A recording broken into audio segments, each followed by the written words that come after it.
In this video, we're going to go over the common methods of hacking. So what are some of the most common methods that hackers are going to be using to take over information, to gain access to networks, right? What are the different techniques that they use and essentially how they work so that you can become aware as to what you're going to be, going up against essentially.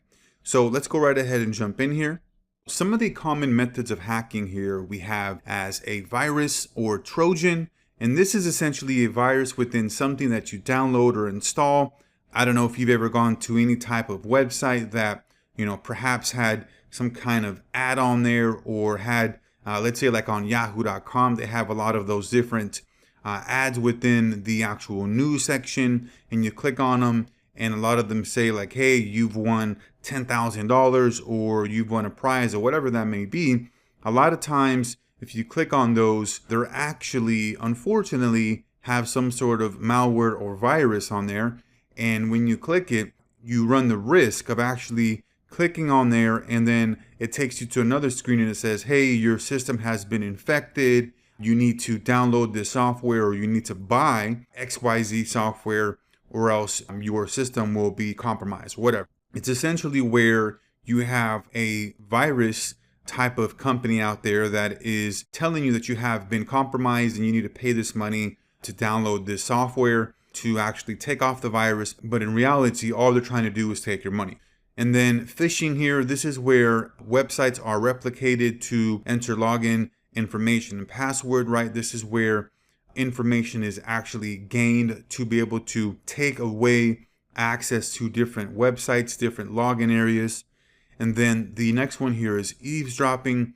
This is where a lot of times, a lot of people think about the government and, what they supposedly are doing. I don't know, right? I don't have the actual information precisely, but a lot of people say or think that they are being watched by Big Brother, whatever that may be, right? But there's a lot of hackers out there that are actually, have the ability to monitor you without you knowing through video, audio, whatever that may be through your specific device. And then fake WAP. This is where you have fake Wi-Fi and essentially get you to sign up to a network and they get access to your data because it looks like you're signing on to a network, but in reality, it's a fake network there. Fake Wi-Fi, and once you sign up, they're getting access to your data. And then we have waterhole attacks, and so this is more on location specific. And then we have the denial of service. This is where we're flooding traffic to crash a specific site. Let's say that you have like a WordPress website, and for most WordPress websites, they have like the actual website.com, and then they have /WP and then dash or hyphen admin, right? WP hyphen admin. And anytime you go to that URL for that particular website that's hosted with WordPress, you're going to get to a login portal, right? A login page. And so what people can do is flood a bunch of traffic to crash your site so that you cannot get access to your website and actually log in. And then we have the keylogger here. This is malware that tracks your keypad. What they can do with this is essentially install it and be able to track what you're pressing on your actual phone or your computer, your device. And let's say if you're logging into a website, they can track what actual keypad numbers you're using, which letters, and so they can use that to gain privately secured information. And then social engineering, and this is the psychological manipulation of people into performing various acts or divulging confidential information.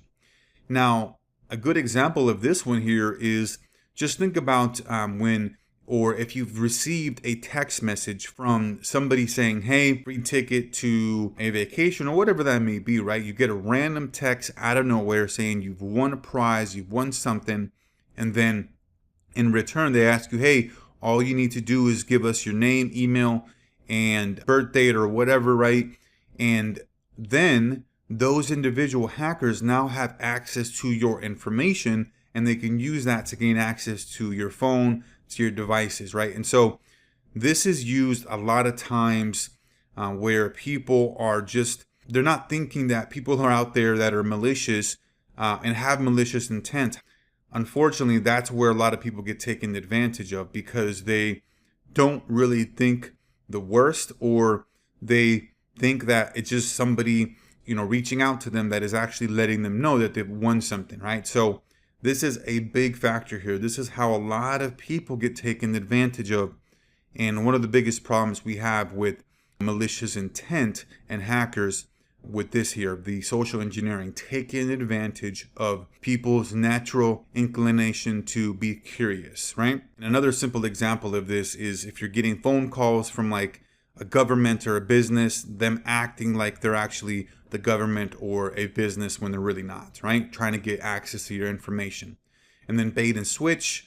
This is where you have fake ads that take you to a page with the virus, just like I was mentioning earlier as well, where you have some sort of web page that you visit and it has an ad on there and it says you've won a trip to whatever, or you've won a gift card for $1,000 or whatever. And then you click on it and boom, you go to a page that has some sort of virus on there, unfortunately.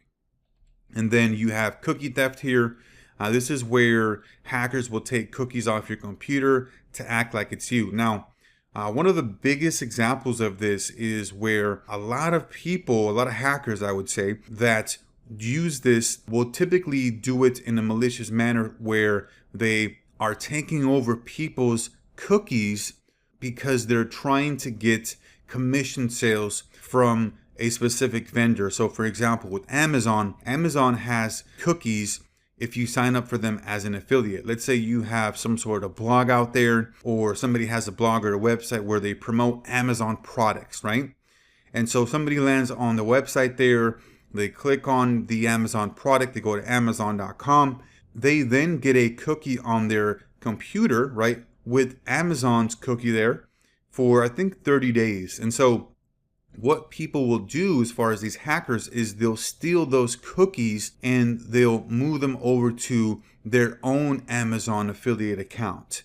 And so now the original individual, that customer to Amazon, is no longer getting their commission because their cookies have been stolen by these hackers. And so now the hackers are getting the commissions instead of the actual initial web page or website blog that actually brought the customer to Amazon. And so these are the most common methods of hacking. That's going to be here for this one, and we'll see you on the next one.